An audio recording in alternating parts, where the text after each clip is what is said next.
ได้อาจจะคือไปให้ประชาชนแบบนี้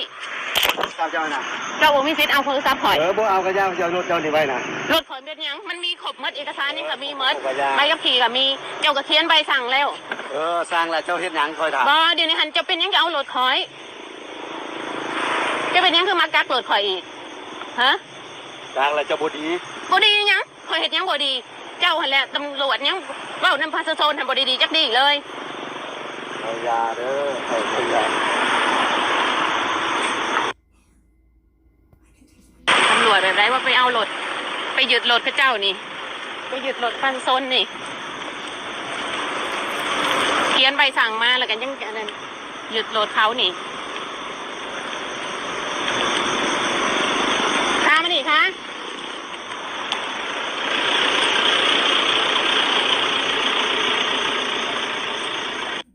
ตำรวจแบบไรว่าไปเอา